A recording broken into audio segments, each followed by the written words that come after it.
लोकतंत्र का महापर्व लोकसभा चुनाव 2024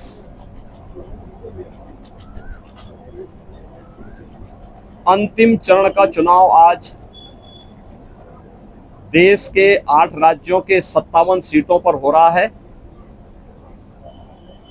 जिसमें उत्तर प्रदेश की 13 सीटों पर भी आज पूर्वी उत्तर प्रदेश में मतदान हो रहा है।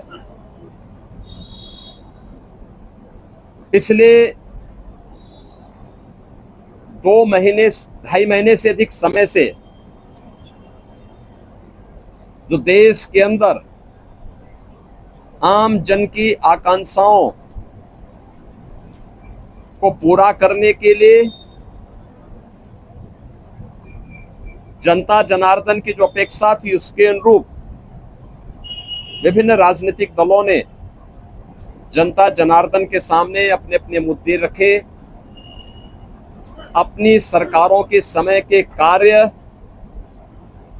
और कारनामों को रखे। आज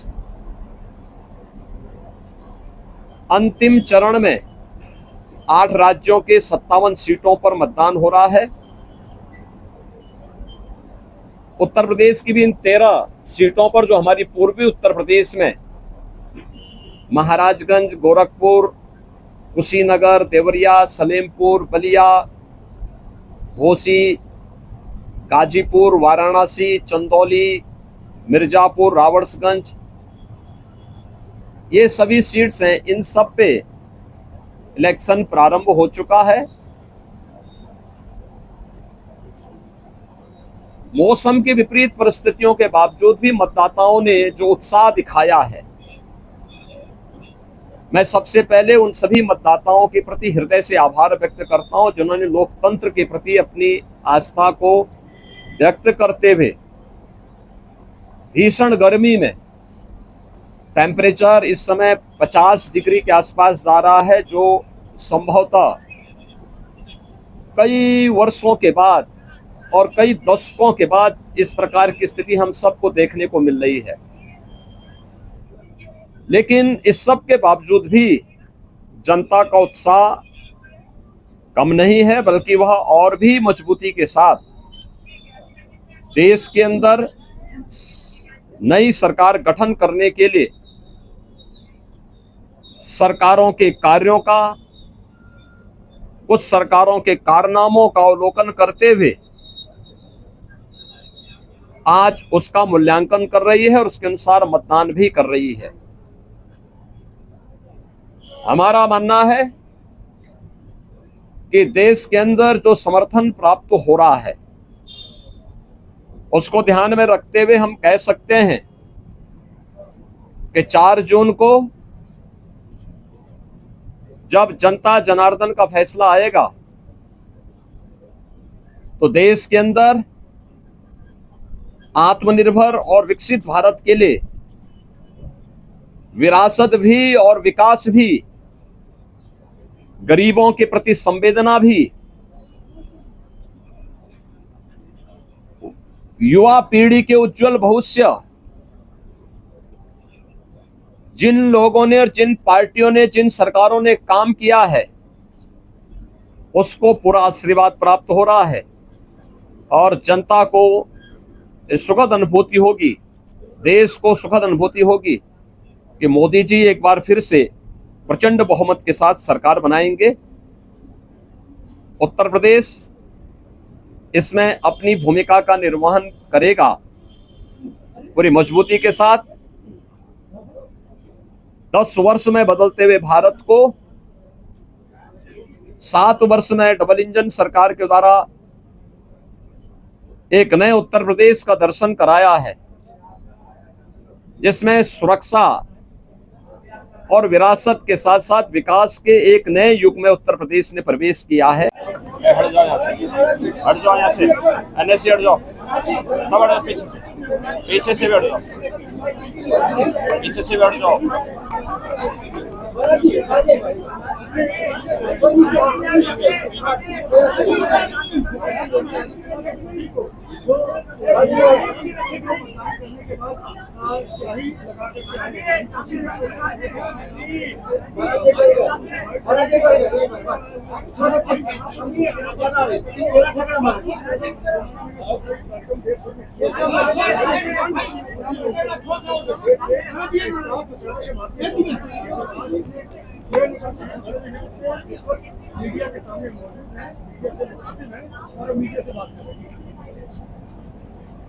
मित्रों, कि नया भारत जो इंफ्रास्ट्रक्चर से युक्त है, सम्मान प्राप्त कर रहा है, सुरक्षा का एक बेहतर माहौल जिसने दुनिया के अंदर बनाया है, यह उनके उज्जवल भविष्य के लिए है।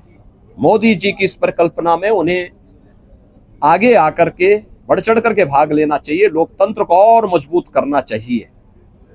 जो लोग अपनी हार से पस्त होकर के गुमराह करने का प्रयास कर रहे हैं, मुझे लगता है कि उनके बहकावे में ना आए, मतदान करें उज्जवल भविष्य के लिए।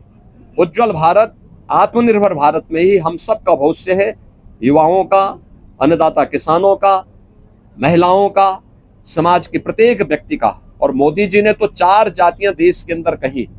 उन्होंने कहा देश के अंदर केवल 4 ही जाति है, उसमें से एक युवा है, एक महिला है, एक गरीब है, एक अन्नदाता है।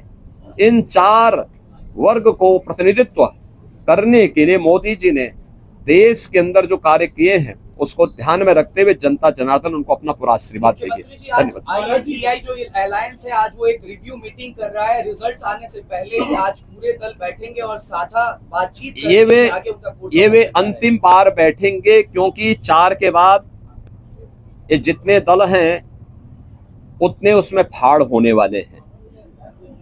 दोनों एक दूसरे के ऊपर दोषारोपण करेंगे, एक दूसरे को गाली देंगे। अच्छा है उससे पहले एक बार ठंडाई पी लें जिससे गाली गलौज कम हो। महाराज जी, अखिलेश यादव ने ट्वीट किया है और कहा है कि वोटर जो है सतर्क रहे, धांधली का आरोप लगाया है। देखिए, दोषारोपण किसी पे तो करना ही है। जिनको प्रदेश में 80 सीटों पर चुनाव लड़ने के लिए वोट जो है कैंडिडेट नहीं मिले, तो आज किसी पे तो लगाना था। ईवीएम पे यानी ईवीएम पे दोषारोपण करते करते थक चुके हैं। अब वह इस प्रकार का आरोप लगा रहे हैं। अरे यही प्रदेश है, लोकतंत्र का ऐसा माहौल मत उड़ाओ। यही प्रदेश है। कौन नहीं जानता है कि इनका लोकतंत्र में कोई निष्ठा नहीं है। ये हल्ला बोल के माध्यम से अराजकता पैदा करने वाले लोग हैं। माफिया सरगनाओं को, अराजक तत्वों को और आतंकवादियों को अपने गले का हार बनाने वाले लोग हैं। और ये लोग इस प्रकार की बातें करते हैं, बड़ी हास्यास्पद बातें होती है। चुनाव निष्पक्ष हैं। भारत निर्वाचन आयोग पूरी निष्पक्षता के साथ इलेक्शन करवा रहा है और इलेक्शन पूरी व्यवस्था भारत निर्वाचन आयोग के मार्गदर्शन और नेतृत्व में पूरे देश के अंदर चल रही है, प्रदेश में भी चल रही है। भारत निर्वाचन आयोग जहां पे कहीं भी कोई शिकायत मिलती है त्वरित एक्शन लेकर के कार्रवाई भी करती है। लेकिन समाजवादी पार्टी की चूंकि लोकतंत्र में निष्ठा नहीं है, बाबा साहब भीमराव अंबेडकर और उनके द्वारा बनाए गए संविधान का हमेशा इन्होंने अपमान किया है। दुर्दांत माफिया और आतंकवादियों को शागिर्द वाले लोग, इनसे लोकतंत्र की बात, इनके मुंह से ईमानदारी की बात, इनके मुंह से कोई कार्य शुचितापूर्ण तरीके से हो जाए, ये बहुत हास्यास्पद लगती है। और इसलिए जैसी करनी वैसी भरनी। धन्यवाद। अनुभूति उत्तर प्रदेश वासियों के लिए, यहाँ के युवाओं के लिए, यहाँ के किसानों के लिए, यहाँ की बहनों और माताओं के लिए, बेटियों के लिए, व्यापारियों के लिए, समाज के प्रत्येक तबके के लिए सबका साथ और सबके विकास की भावना के साथ मोदी जी के नेतृत्व में जो कार्य हुआ है, मुझे लगता है कि जनता जनार्दन का वह आशीर्वाद मोदी जी को, भारतीय जनता पार्टी को पूरे देश के अंदर प्राप्त हुआ है, हो रहा है। और आज 7वें चरण में भी पूरे देश के अंदर जो उत्साह देखने को मिल रहा है। अभी प्रातःकाल मौसम बहुत सुहावना है। इस सुहावने मौसम का आनंद लेकर के मैं मतदाताओं से अपील करूंगा कि हमें अब जाति, मत और मजहब से ऊपर उठ करके अपने देश के उज्जवल भविष्य के लिए एक आत्मनिर्भर और विकसित भारत की जिस संकल्पना को मोदी जी ने आजादी के अमृत महोत्सव वर्ष में देशवासियों को दिया है, उसको साकार करने का समय आ गया है, जिससे भारत आज जो देश की सबसे बड़ी, दुनिया की सबसे बड़ी उभरती हुई अर्थव्यवस्था है, यह आगामी 3 वर्ष में दुनिया की तीसरी बड़ी अर्थव्यवस्था 2047 तक भारत को दुनिया के विकसित देशों की श्रेणी में खड़ा करके हर एक नागरिक के जीवन में खुशहाली लाने के लिए कार्य किया जा सके। जनता जनार्दन का आशीर्वाद इस दृष्टि आज भारतीय जनता पार्टी को प्राप्त हो रहा है और हमें पूरा विश्वास है कि 4 जून को फिर एक बार मोदी सरकार प्रचंड बहुमत के साथ आकर के आत्मनिर्भर विकसित भारत की संकल्पना को साकार करने का कार्य करेगी। देखिए, प्रधानमंत्री जी ने अपने 2.5-3 महीने के व्यस्त दिनचर्या में से कुछ समय, यद्यपि उनका पूरा जीवन भारत माता के लिए समर्पित है, बिना रुके, बिना डिगे, बिना झुके उन्होंने 10 वर्षों से भारत की सेवा की है और देश के हित को सर्वोपरि मानते हुए दुनिया के अंदर भारत का सम्मान बढ़ाया है। मोदी जी की यह आराधना एक आध्यात्मिक आराधना या आध्यात्मिक आराधना राष्ट्र आराधना है। भारत माता के इस चरणों में वह एक आराधना है जो राष्ट्र को समर्पित है, भारत की 140 करोड़ जनता की, जनार्दन की सेवा के लिए, उनके उज्जवल भविष्य के लिए समर्पित है। और ये भारत की परंपरा है। जो लोग भोग में लिप्त हैं, भ्रष्टाचार में लिप्त हैं, अनाचार दुराचार में लिप्त हैं, वे लोग आध्यात्मिक आराधना के महत्व को नहीं समझ सकते। आध्यात्मिक आराधना को समझने के लिए भारत और भारत जैसा मन चाहिए।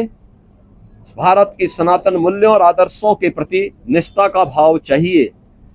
जिनके मन में भारत के प्रति आस्था का भाव नहीं है, भारत के सनातन मूल्यों और आदर्शों की ध्वजियां उड़ाना जिन्होंने अपने जीवन का उद्देश्य समझ लिया था और जिनके कारनामों से जनता उनको बार बार ठुकराई है, वे लोग मोदी जी के इस ध्यान साधना और इस राष्ट्र आराधना का मखौल भले ही उड़ा सकते हैं, लेकिन जनता जनार्दन अपने नेता के समर्थन में और उनके पूरे कार्यक्रमों के साथ पूरे समर्पित भाव के साथ जुड़ी हुई है और जनता जनार्दन का पूरा आशीर्वाद, पूरा स्नेह मोदी जी के साथ में है। और हम विश्वास के साथ कह सकते हैं कि यह मोदी जी की ध्यान साधना का कार्यक्रम भी राष्ट्र आराधना का हिस्सा है और इसका लाभ भी देश को प्राप्त होगा। महिलाओं ने ज्यादा मतदान किया महाराज जी उत्तर प्रदेश में, खासतौर पर, बावजूद इससे भी कुछ मतदान कम भी हुआ। देखिए, एक तो गर्मी बहुत ज्यादा है, टेम्परेचर आप में से आप भी जानते हैं कि 50 डिग्री 48 डिग्री का टेम्परेचर कभी हम लोगों ने नहीं देखा, लेकिन है प्रकृति परीक्षा ले रही है और प्रकृति की इस परीक्षा में हम सबको खरा उतरना होगा। जनता जनार्दन को अपने आप को साबित करना होगा कि अग्नि परीक्षा के इस दौर में हम लोकतंत्र को और पुष्ट करेंगे, मजबूत करेंगे।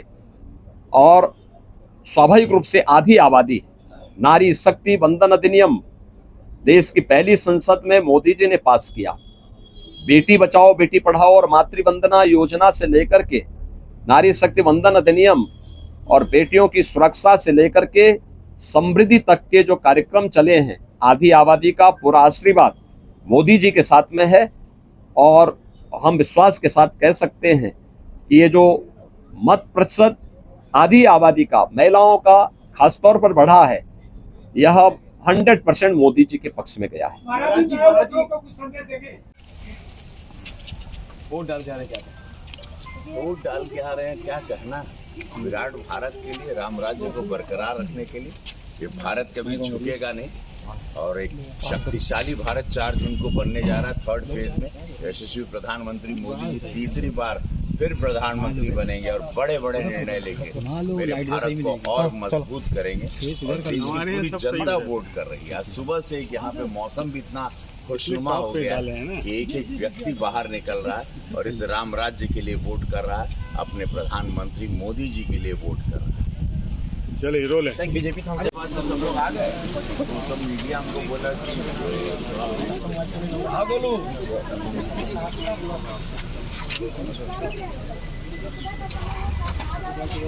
हाँ 10 मिनट आ जाओ, जितना जल्दी आ जाओ।